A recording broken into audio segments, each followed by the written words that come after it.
I was 36 the week I found out my inheritance was zero, and my sister's was $4 million, and neither of my parents thought that was a conversation worth having with me directly.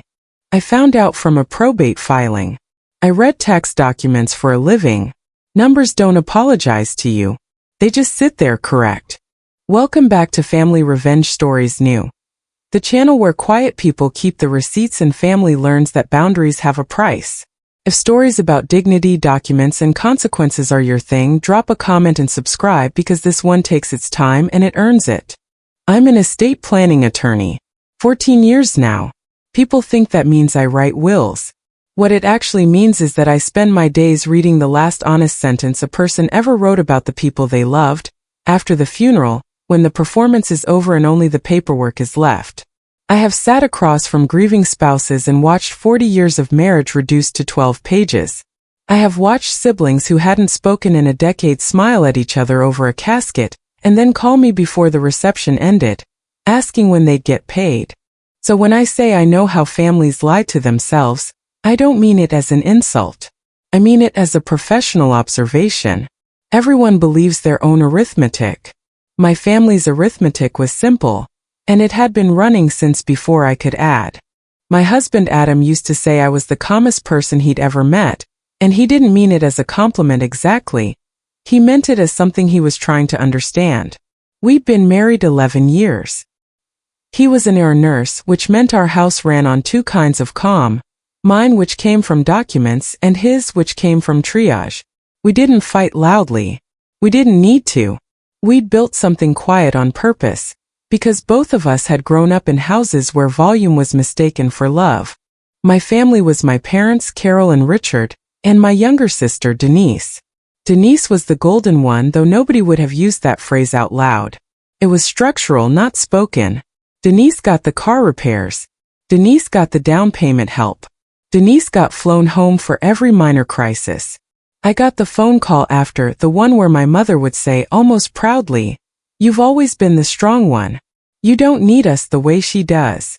That sentence did a lot of work over 30 years. It let them stop showing up for me and call it respect. I paid for my father's hip surgery out of pocket in 2019 because his insurance lapsed and nobody else offered.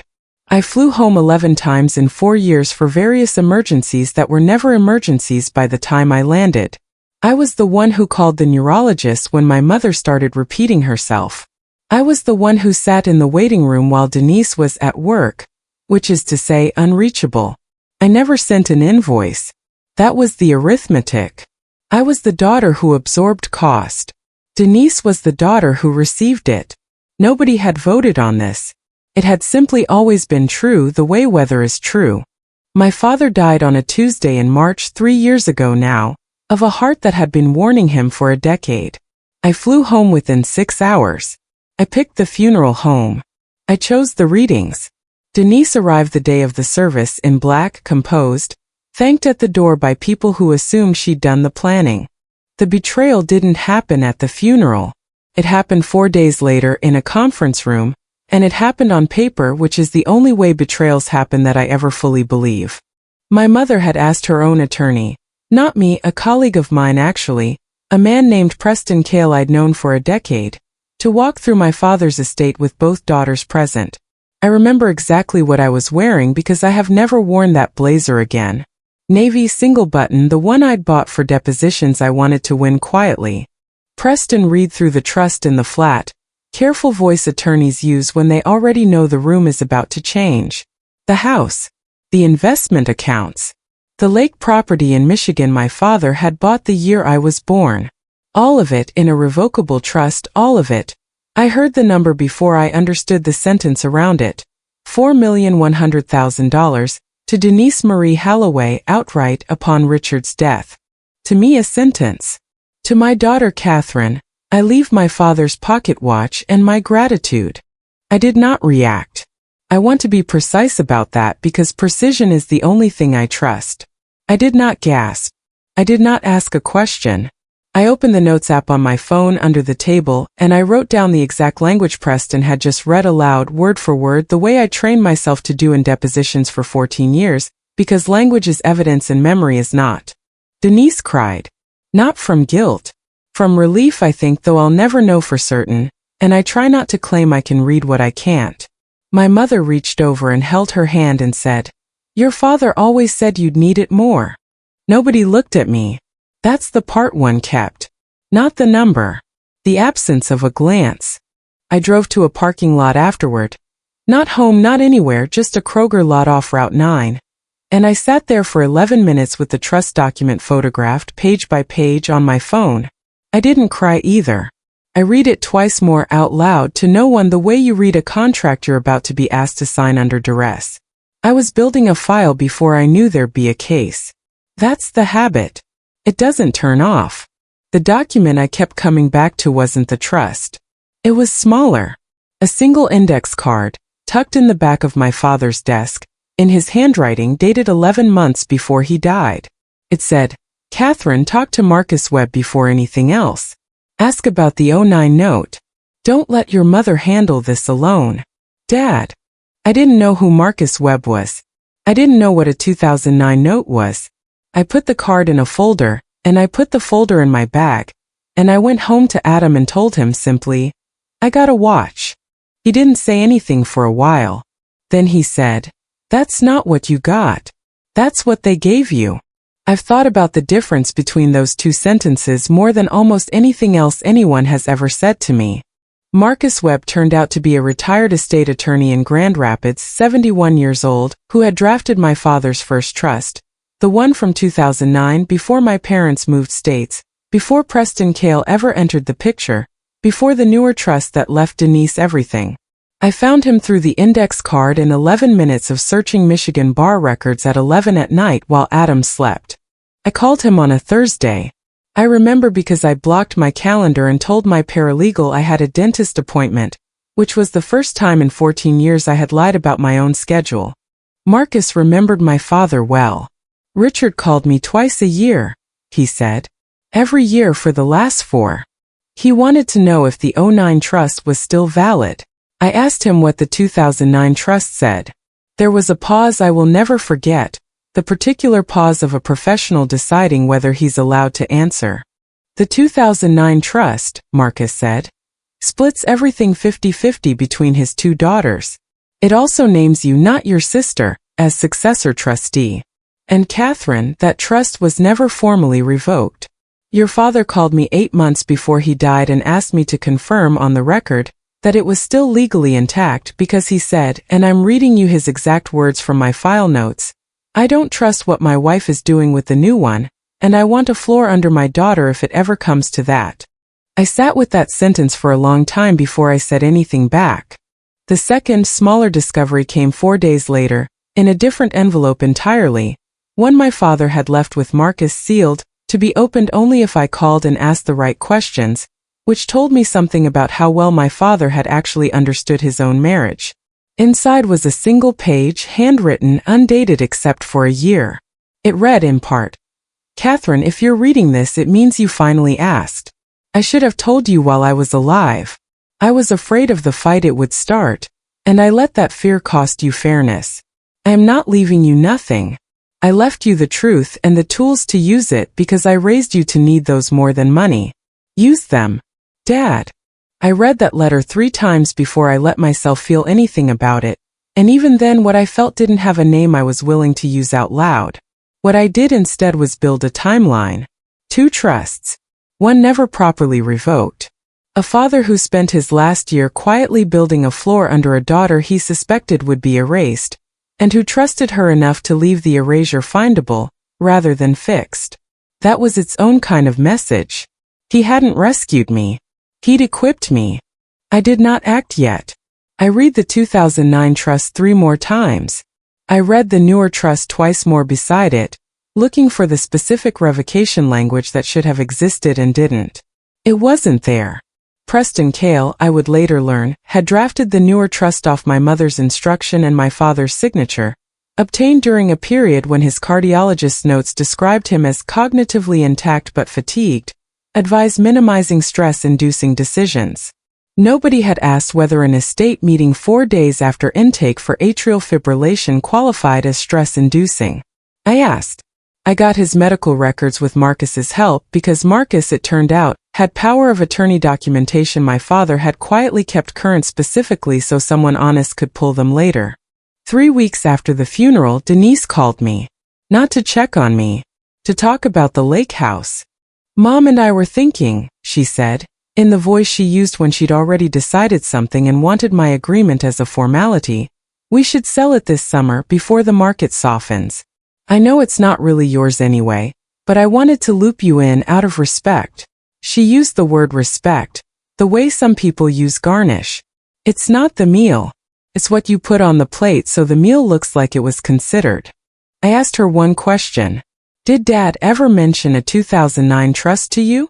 There was a silence on the line I would later describe to Adam as audible arithmetic. No, she said too fast. Why would he? I told her I was just asking. I did not tell her anything else. Calm is not the same thing as weak. My family had confused the two my entire life, and I had let them because the confusion had, until that phone call, worked in my favor. Kept me underestimated. Underestimated people get to read everything 3 times before anyone notices they've started reading it. That afternoon I called my own attorney. Not Marcus, a litigator named Priya Undul I'd sent 3 referrals to over the years. And I said 4 words. Send the letters, Priya. If you've ever watched people who couldn't spare you one honest afternoon suddenly find all the time in the world the moment money is on the table, you already know exactly where this story is going. Stick with me because the room I walked into next I walked into on purpose. The gathering was billed as a family dinner to finalize things, which is a phrase that means someone wants a witness for the surrender they're expecting. My mother chose the restaurant, the same one we'd used for my father's 80th birthday, which I don't think was intentional, but I noted it anyway, because sentiment used as a stage set is still useful evidence of how a room wants to feel about itself. Denise arrived already mid-performance, thanking the table for handling everything so gracefully, meaning my silence, which she had mistaken for consent. My mother made a small toast to putting the estate behind us as a family, and I watched 3 cousins nod like this was closure instead of a verdict being read before the defense had spoken. I asked for the floor. They gave it to me instantly, warmly, because they believed I was about to accept the watch and the gratitude and go home. That belief is the only reason I got the floor at all. I opened the folder slowly. Not for drama. Because I wanted every page to land as its own fact, not as a blur of feeling. This is the 2009 trust, I said, and I read the relevant clause aloud plainly, the way Preston had read the other one at the first meeting. It was never formally revoked. Here's the revocation requirements under state law, and here's the newer trust, which doesn't meet them. My mother's face did something complicated. Denise said, "That's insane, Dad would have told us," and I said without raising my voice at all. He told Marcus Webb. Twice a year for 4 years. I have the call logs and the file notes. This, I said next, is a letter from his cardiologist's office, dated the same week the newer trust was signed, describing him as fatigued and advising against stress-inducing decisions. And this is the sign-in sheet from Preston's office that day, showing the appointment lasted 11 minutes. Preston, who had come as my mother's guest, said nothing at all, which told me everything about how much he already knew. My mother's response moved the way these things always move, soft, then wounded, then loud. "You're going to tear this family apart over money you don't even need," she said, and I answered her with the quietest sentence I had, because the quiet ones are the only ones that survive being repeated later. I don't need the money. I needed one time, for someone in this family to tell me the truth without making me subpoena it. Denise stood up. She said the thing I had been waiting 3 weeks to hear someone say out loud, because I already knew it was the sentence underneath everything else. "It's family money, Catherine." He would have wanted me to have security. I set the last item on the table without a word. My father's letter, the handwritten one, opened to the paragraph where he named his fear directly. I didn't read it aloud. I let her read it herself in front of everyone in his handwriting, and watched her get to the sentence that said, "I let that fear cost you fairness." The table went silent in the particular way rooms go silent when the person who died just spoke. My Aunt Rosalind, who had said nothing all evening, who I'd half written off as another orbiting relative, reached over at the end and put her hand briefly on my wrist. "He called me too," she said quietly. "I told him to just fix it while he still could." It wasn't an apology exactly. It wasn't nothing either. I nodded once. I didn't need it to be more than what it was. I stood, closed the folder, and said the only closing line I'd let myself prepare in advance. I've spent my whole career telling people that a will only means something if it's the last thing that's true. I came here tonight to make sure that's still the case for him. Then I left the restaurant, and I did not look back to see whose face was doing what, because I already had everything I needed on paper. The 2009 trust was upheld in mediation 4 months later, without a courtroom, because the medical timeline and the call logs made litigation a losing bet for my mother and sister, and their new attorney told them so in language considerably less gentle than mine. The estate split 50-50 as my father had originally intended 14 years earlier. Just over $2 million to me, the same to Denise. The lake house went to me outright, per the successor trustee designation, with an option Denise never exercised to buy out my half. Preston Cale was reported to the state bar for the timing of the signing. I don't know the outcome, and for once I genuinely don't need to. Denise and I don't speak now, not out of anger on my end, just out of accuracy. We were never as close as the arithmetic required us to pretend. My mother sends a card at Christmas. I send one back. Some relationships end formally. Ours simply stopped costing me anything, which is its own kind of ending. Aunt Rosalind and I talk more now than we ever did before, usually about nothing important, which is exactly the kind of relationship I never used to have room for. The index card is framed on my desk now.